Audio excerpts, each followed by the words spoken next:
오늘은 11월의 첫 번째 주일을 맞이했습니다. 한 해가 벌써 2달도 남겨두고 있지 않습니다. 지난 10여 개월의 세월을 지나오면서 우리의 가정의 살림살이는 좀 나아지셨습니까? 어떠하십니까? 대한민국의 금융시장과 외환시장과 증권시장이 요동을 치고 있습니다. 코스피 주가가 2,000선까지 벌써 내려가 버리고 말았습니다. 도대체 무슨 일이 벌어진 것입니까? 미국이 계속해서 금리를 올렸습니다. 한국보다 미국이 금리가 높은 그런 시대를 맞이했습니다. 외국인들이 이 땅에 투자할 이유가 없어져 버렸습니다. 미국과 중국이 양강대국 사이에 경제 전쟁이 시작되었습니다. 그 와중에 대한민국의 경제는 방향을 잃고 참담할 만큼 고통 가운데 헤매고 있습니다. 학자들마다 많은 원인을 이야기하고 있지만 한마디로 말해서 믿음이 사라져 버렸습니다. 경제 용어 가운데 투자 심리라는 용어를 쓰고 있습니다. 기업이든 개인이든 미래를 낙관할 때 투자 심리가 살아날 그때에 바로 경제가 회복이 되는데 지금은 투자 심리 자체가 얼어붙어 버렸습니다. 이 땅의 미래가 밝아질 것이다. 금년보다는 내년이 좋아질 것이고 내년보다는 내후년이 더 좋아질 것이다. 낙관적인 미래가 있으리라는 신뢰가 사라져 버렸고 믿음이 사라져 버렸습니다. 세상은 신뢰와 믿음에 대해서 별로 강조하지 않고 이야기하지 않습니다. 그런데 세상의 모든 조직과 시스템을 움직이는 힘은 신뢰에 있고 믿음에 있습니다. 믿음은 어떻게 생겨날까요? 믿으라고 아무리 소리친다고 믿어지는 것이 아닙니다. 공정한 법이 있고 공정한 법 집행이 있으면 저절로 믿음이 생겨나게 되어 있습니다. 상식이 통하는 세상이 되고 합리적인 세상이 되고 투명한 세상이 되면 저절로 신뢰 사회가 되고 믿음이 생겨나는 것입니다. 자, 눈을 돌려서 우리 교회 또 예배, 우리 신앙의 믿음에 대해서 한번 생각해 보십시다. 예수를 믿고 그리스도인이 되었다는 것은 무슨 뜻일까요? 예전에는 세상이 소망이었고 이 땅이 나의 희망을 삼고 살았다면 이제는 예수님만이 소망이요 희망이 되었고 하나님께만 인생을 걸고 내 모든 소망을 걸고 살아가는 그것을 의미하는 것입니다. 이 경제의 투자 심리가 살아날 때 경기는 자연스럽게 회복될 것입니다. 믿음의 심리도 마찬가지입니다. 믿음의 크기와 믿음의 넓이와 믿음의 깊이가 자라날 때 우리 그리스도인들에게 하늘에서 임하는 하늘의 평안이 임하고 기쁨과 감사와 위로가 임하고 하늘의 복과 땅의 복이 우리의 삶에 저절로 임하게 될 줄로 믿습니다. 오늘은 시편의 146편을 읽었습니다. 오늘의 시편을 통해서 상황이 어떠하든지 형편이 어떠하든지 하나님만을 바라보고 하나님만을 의지하는 믿음, 오직 예수님께만 소망을 두는 신실한 믿음으로 자라나십시다. 그리하여서 기쁨과 감사와 위로와 평안으로 차고 넘쳐나시고 이 행복을 온 땅에 전할 수 있기를 축원합니다. 어떻게 하면 하나님께만 소망을 두는 신실한 믿음으로 우리 믿음이 자라갈 수가 있겠습니까? 우리 첫 번째 1절을 읽겠습니다. 시작. 할렐루야, 내 영혼아 여호와를 찬양하라. 아멘. 시편은 총 몇 편으로 되어 있을까요? 150편이 끝입니다. 150편 가운데 오늘 읽었던 146편, 147편, 148편, 149편, 150편 이 마지막 5편의 시편을 가리켜 별명을 붙여두었어요. 자, 처음 시작할 때 어떻게 시작하죠? 할렐루야로 시작합니다. 마지막 마치는 것은 뭘까요? 찾아보시기 바랍니다. 할렐루야로 끝이 나고 있습니다.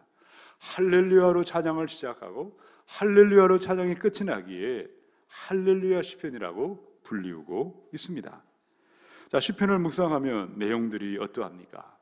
시편의 기자들은 우리와 똑같은 믿음을 가지고 살면서 믿음 때문에 억울함을 당했습니다. 믿는 것 때문에 시련을 당했습니다. 기가 막힐 고난의 터널을 지나가야 했고 수많은 원수들이 나타나고 행악자들이 나타났습니다.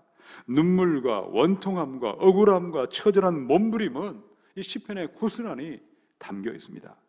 자, 그런데 먹구름이 지나가면 밝은 태양이 비추오듯이 인생의 슬픔과 두려움과 걱정근심과 죄에 대한 탄식이 다 사라질 때 하늘에서 임하는 할렐루야의 찬송이 우리의 입에 처음에도 임하고 마지막에도 임하는 할렐루야의 믿음, 할렐루야의 사람으로 만들어 주는 것입니다. 오늘 이 시편처럼 내 삶의 처음도 할렐루야로 주님을 찬양하고 내 인생의 마지막도 숨거드는 그 순간에도 할렐루야로 영광 돌리며 하나님께 나아가는 신실한 믿음으로 자라나야 하겠습니다. 어떻게 하면 할렐루야의 믿음이, 이 신실한 믿음이 우리의 찬양으로 내 입에 끊임없이 나타날 수가 있겠습니까? 자, 1절에 보니까요, 내 영혼아 여호와를 찬양하라. 여러분, 찬양은 누가 하는 것일까요? 내가 하는 것입니다.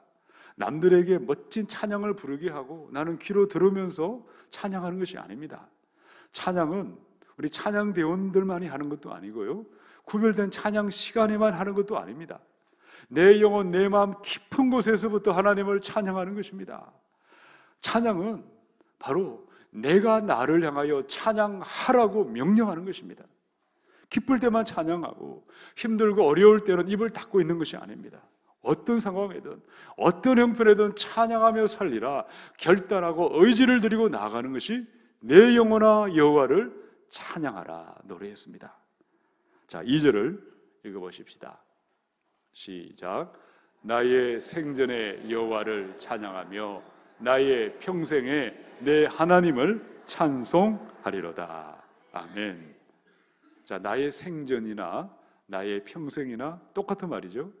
내가 살아 생전에, 내가 이 땅에 내 평생을 사는 동안 찬양하리라. 우리가 한 주간을 지내고 오늘 또 조회전에 오셨습니다. 여러분, 한 주간을 살 때도 찬양할 수 있는 기쁨이 있을 때도 있지만 찬양이 나오지 않는 힘든 시기도 아마 지나왔을 것입니다. 한 주가 그러하다면 내 평생은 어떠할까요? 찬양하고 싶어도 찬양할 수 없고 기도하고 싶어도 기도할 수 없고 예배하고 싶어도 예배할 수 없는 고난과 절망의 때가 우리에게는 언제든지 찾아올 수가 있습니다. 그러므로 2절의 고백은 무엇일까요? 하나님, 나는 내 형편이 어떠하든 나의 상황이 어떠하든 내 평생 나의 생전에 주님만을 찬양하며 살겠습니다. 나의 감정이 어떠하든지 내 마음이 지금 어떠하든지 내 자녀가 지금 내 마음을 흔들어 놓아도 건강의 문제로, 재정의 문제로, 진로의 문제로 그 무엇이 일어날지라도 나는 오로지 예수님만을 찬양하고 예수님만 찬양하며 살겠습니다. 찬양을 다짐했고 찬양을 결단했던 것입니다. 이 시간 우리의 찬송이, 우리의 찬양이 어떠하십니까? 순풍이 불어올 때, 따스한 빛이 비춰올 때 우리는 찬송할 수 있습니다. 저절로 찬송할 수 있죠. 그런데 낮이 있으면 밤이 옵니다. 여름이 가면 겨울이 옵니다. 한순간 우리의 삶에는 고난의 돌풍이 불어올 수도 있고 환난의 태풍이 몰아닥칠 때가 있습니다. 그 순간 우리의 입술이 어떠하십니까? 조금 전까지는 입을 열어 찬양했고 입을 열어 찬송하고 노래했지만 고통이 몰려올 그때에, 고난이 몰려올 그때에 내 눈에 하나님이 사라져 보일 그때 마음의 믿음이 사라져버리고 불신과 의심과 걱정, 의심이 파도처럼 몰려올 그때가 있습니다. 바로 그 순간 우리는 2절의 고백을 노래했던 시인들의 고백이 저와 여러분의 고백이 될 때 하나님께 소망을 두는 사람이 되고 기쁨과 감사와 평안과 위로와 하늘과 땅의 복이 우리에게 다시금 회복될 줄로 믿습니다. 자, 고난 가운데도 역경 가운데도 찬양했던 그 시인들을 생각하면서 우리 2절을 내 마음을 담아서 한 번 더 2절을 읽어보십시다. 시작. 나의 생전에 여호와를 찬양하며 나의 평생에 내 하나님을 찬송하리로다. 아멘. 오직 예수 그리스도께 소망을 두시기 바랍니다. 세상이 아니라 돈과 재물과 명예가 나의 소망이 아니라 예수 그리스도가 나의 소망이요 나의 희망이 되게 하십시다. 그 순간 우리는 찬양할 수 없는 그날이 와도, 찬송할 수 없는 고통이 와도 우리는 내 몸을 일으켜 하나님의 전을 향하여 내 시선을 돌리고 나아갈 수가 있을 것입니다. 캄캄한 절망 중에도 하나님을 생각하고 하나님의 이름을 부르고 마음을 일으키고 생각을 일으켜 하나님의 전으로, 성전으로 올라갈 수가 있습니다. 절망 가운데, 고통 가운데, 그럼에도 나는 하나님을 찬양하며 살겠습니다. 하나님을 경배하며 살겠습니다. 그 마음을 먹으시기 바랍니다. 그 마음을 먹는 순간 내 입에는 찬양이 나오지 아니할지라도 내 마음 깊은 곳에서부터 하나님, 하나님, 그 이름만 불러도 그 자체가 나의 생전에 하나님을 찬양하는 사람의 모습이 되는 것이고, 내 평생 찬양하며 사는 믿음의 드림이 되고 받침이 되는 줄로 믿습니다.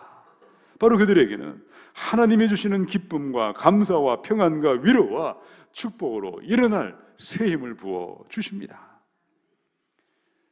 여전히 우리의 삶에는 많은 문제들이 끊임없이 파도처럼 몰려올 것입니다. 찬양할 수 없게 하고 찬송할 수 없게 하는 수많은 장애물들이 곳곳에 도사리고 있습니다. 그럼에도 나의 평생을 하나님을 찬양하며 살겠습니다. 나의 평생 경배하며 찬송하며 살겠습니다.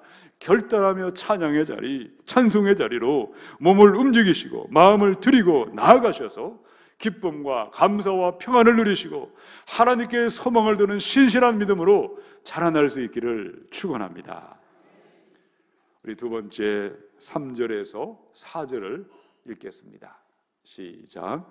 귀인들을 의지하지 말며 도울 힘이 없는 인생도 의지하지 말지니 그의 호흡이 끊어지면 흙으로 돌아가서 그 날에 그의 생각이 소멸하리로다. 아멘.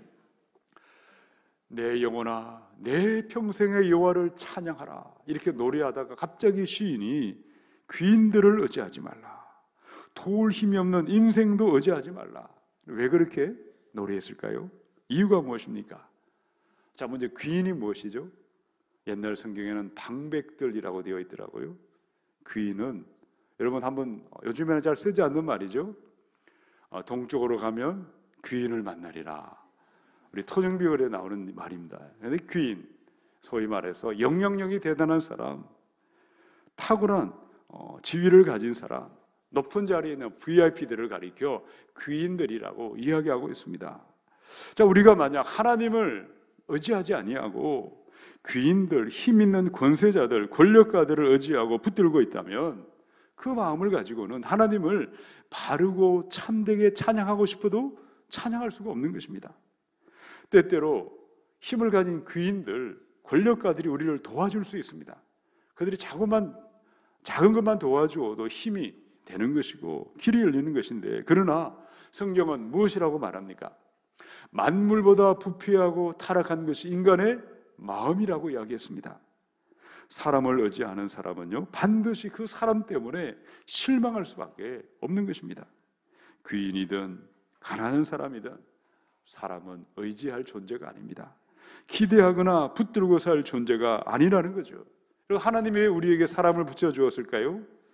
기대하고 의지하고 붙들으라고 사람을 붙여준 것이 아니라 서로 사랑하라고 사람을 함께 살게 하셨어요.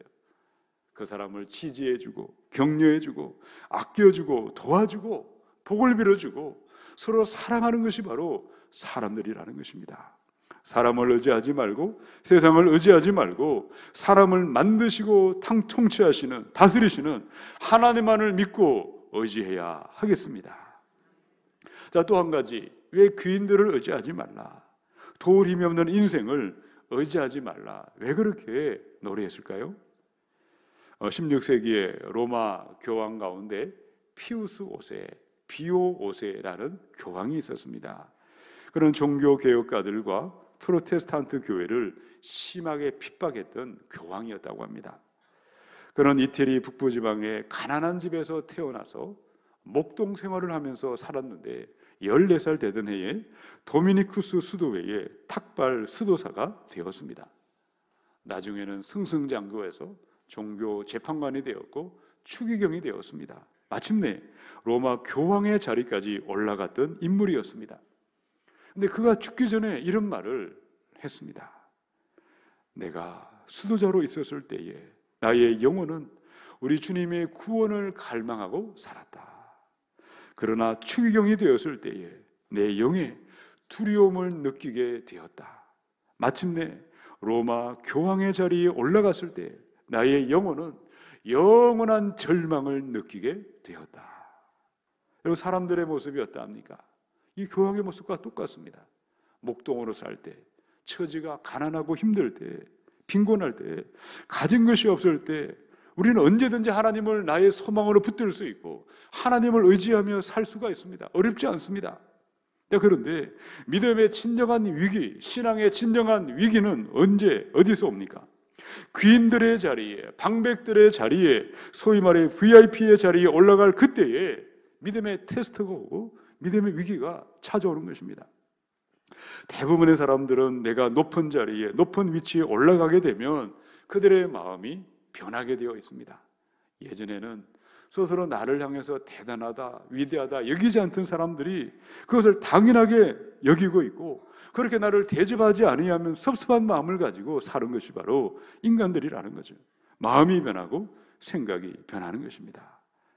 돌이키지 아니하면, 그 마음에서 내려오지 아니하면, 겸비한 것으로 낮추지 아니하면 그 누구도 그 모습을 가지고 여호와 하나님을 바르고 참되게 찬송할 수가 없는 것입니다.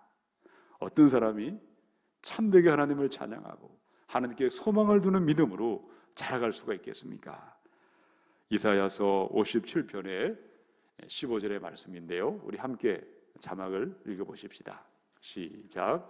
지극히 존귀하며 영원히 거하시며 거룩하다 이름하는 이가 이와 같이 말씀하시되 내가 높고 거룩한 곳에 있으며 또한 통회하고 마음이 겸손한 자와 함께 있나니 이는 겸손한 자의 영을 소생시키며 통회하는 자의 마음을 소생시키려 함이라. 아멘. 우리의 마음이 낮고 낮은 곳에 있어야 하겠습니다. 귀인의 자리, 방백의 자리, 아무리 대단한 자리에 있다 할지라도 마음을 낮추는 사람, 낮고 낮은 곳에 마음이 머무는 사람들마다 하나님을 참되게 찬양하고 바르게 찬양하고 영원히 찬양하고 기쁨과 감사와 위로와 평안을 누리게 하시고 하늘과 땅의 복이 임하게 하실 줄로 믿습니다. 여전히 이 땅에는 많은 귀인들이라는 사람들이 있습니다. 대단하게 보이는 사람들이 끊임없이 나타나고 사라지고 또 나타나고 또 사라질 것입니다. 그러나 반드시 기억하십시다. 귀인들이든 가난한 사람이든 평범한 사람이든 그들은 모두가 지음받은 피조물인 인생에 불과합니다. 코로 숨쉬고 호흡하는 인간들임을 기억하십시다.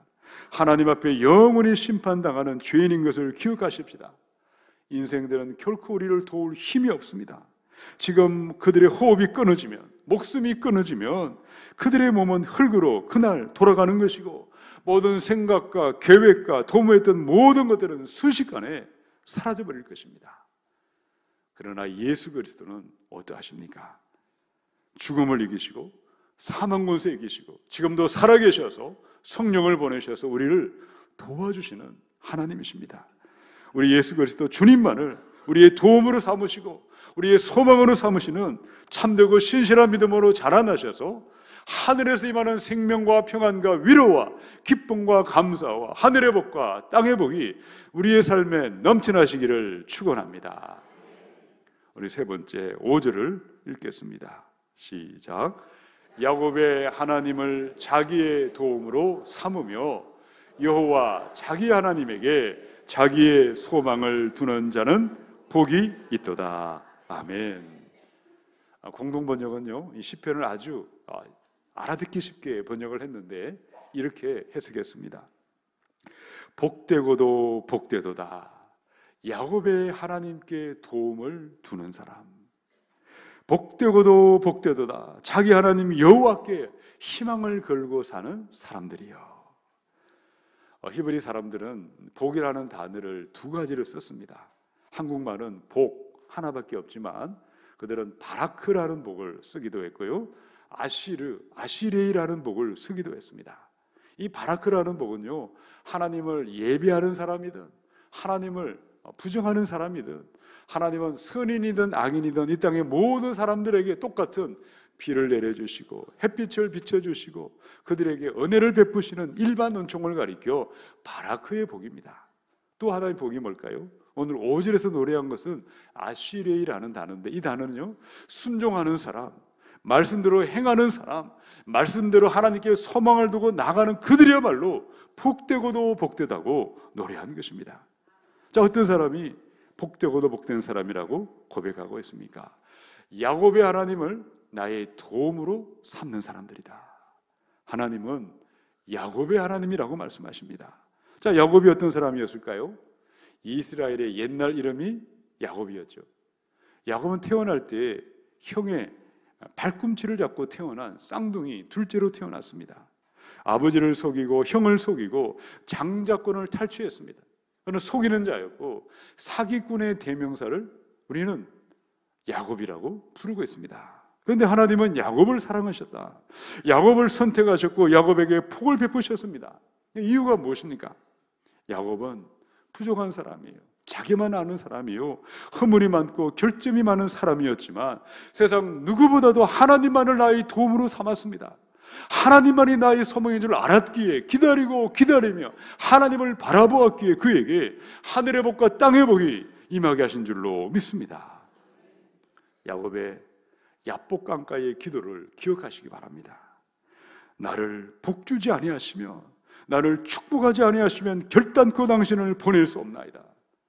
야곱은 밤새도록 씨름하며 복을 쟁취하기 위해서 죽기 살기로 하나님 앞에 매달리고 기도한 사람이 야곱이었습니다. 하나님만이 나의 도움이시고 하나님만이 나의 소망임을 믿었기에 기다리고 끈질기게 기도하여 하늘의 복과 땅의 복을 누리며 신실한 믿음으로 나타난 것입니다. 하나님은 야곱의 하나님이심을 기억하십시다. 부족하지만, 허물 많지만, 여전히 연약한 인생이지만 하나님을 나의 도움으로 삼는 사람, 하나님을 나의 소망으로 삼는 사람, 기다리고 의지하며 나아가는 그들에게 누구든지 복을 주시고 은혜 베푸시는 줄로 믿습니다. 그 야곱의 하나님, 부족한 자를 도와주시는 하나님을 믿고 의지하시고 참고 기다리며 소망 중에 나아가는 신실한 믿음으로 나아가야 하겠습니다. 야고보서의 5장의 17절, 18절입니다.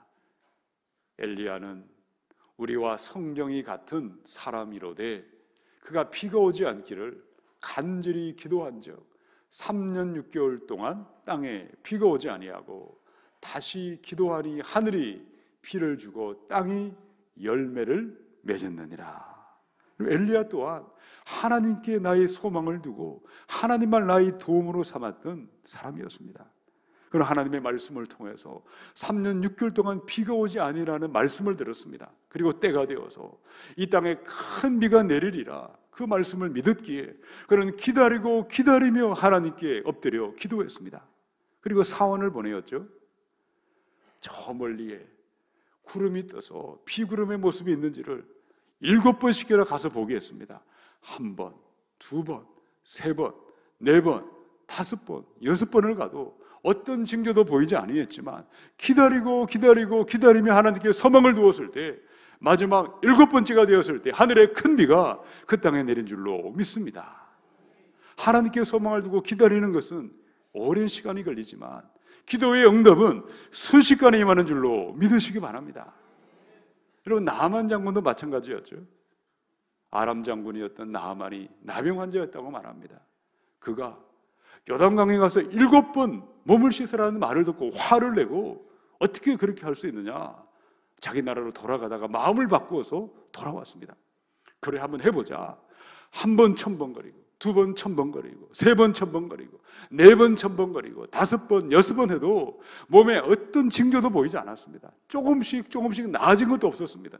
그러나 기다렸을 때에 7번째 들어갔을 때에 그의 몸에 나병이 떠나가고 깨끗한 회복이 임한 줄로 믿습니다. 하나님께 도움을 삼고 야곱의 하나님께 소망을 두는 자는 기다리면 오랜 시간이 걸릴지 모르겠지만 기도의 응답은 순식간에 임하게 될 줄로 믿습니다. 2018년을 시작하고 벌써 11월에 첫 주를 맞이했습니다. 하나님만을 나의 소망으로 삼고 여기까지 기다리셨다면 하나님의 때에 하나님을 소망으로 삼으시고 또 믿음으로 기다리고 나아가야 하겠습니다. 왜 하나님 우리에게 응답을 이루어주지 아니할까요? 우리 뜻이 아니라 하나님의 뜻을 이루시기 위하여, 사람의 뜻이 아니라 하나님의 뜻이 확실하기에 그것을 기다리고 조정하시는 것입니다. 하나님의 때가 되면 기도의 응답이 우리의 삶에 임하여서 하늘에서 임하는 기쁨과 감사와 위로와 평안이 임하게 하시고 하나님만을 소망을 두는 믿음으로 자라나게 하실 줄로 믿습니다.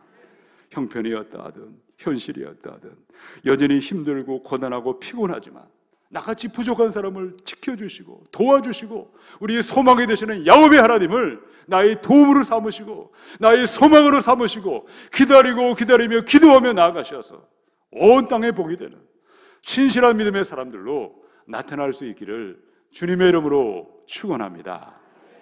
함께 기도하겠습니다.